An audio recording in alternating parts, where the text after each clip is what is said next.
You know, we have a couple of, this week we have two new dishes on the menu that I think are nice. One of them is an appetizer that is a very, very high quality, it's like a #1 sushi grade tuna. And it is, as far as our appetizers go, it's very artistic, it's very asymmetrical and interesting, but the flavors are really nice. I'm pairing tuna, which a lot of people consider tuna very fatty, but the tuna is actually a very sort of a lean fish. And I'm pairing it with fresh homemade mozzarella. And it's a carpaccio of tuna that's sliced very, very thin and it's raw. And it's paired 3 ways, all of them with mozzarella, but each one has a different component. It's very flavorful and very distinctive. One is like an eggplant caponata, the other one is a red beet tartare, and the other one is a confit fennel roll. And it's got some purees with it, it's some beautiful organic mizuna and micro radish tops and everything, and it's a really, really lovely dish. There's no soy in it or anything like that, so it's a lot different than anything that anybody probably has ever had. I think it's very tasty and very unique.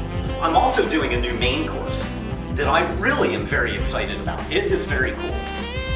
I'm using wreck bass, which is a deep water bass. It's a white fleshed fish. Has a really nice flavor and a very, very nice texture.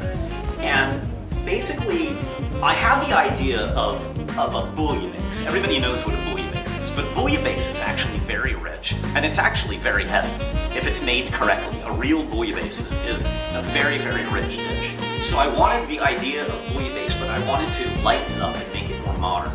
So what I'm doing is I'm baking the bass with pink Mayan shrimp. I'm not talking about that crappy tiger shrimp that's tough as shoe leather that you get everywhere else. This is pink, tender, sweet Mayan shrimp. I'm baking with the fish, and I'm serving it with a clarified consommé. It's a lobster consommé infused with lemongrass.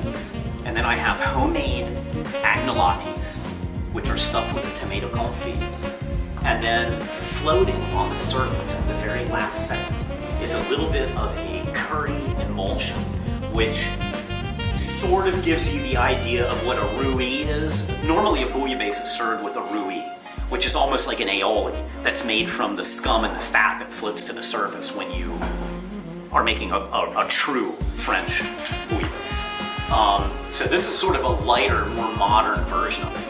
And I think it's very, very refined and very, very sexy. And it's full of flavor, although it's very light in its texture. Those are some new things that we're doing. We are going to be open for Christmas Eve, and I don't know how many places are open for Christmas Eve, but I just love it here. You know, if your family and friends are gathering at your house, you can come to the tavern and have a cocktail with them.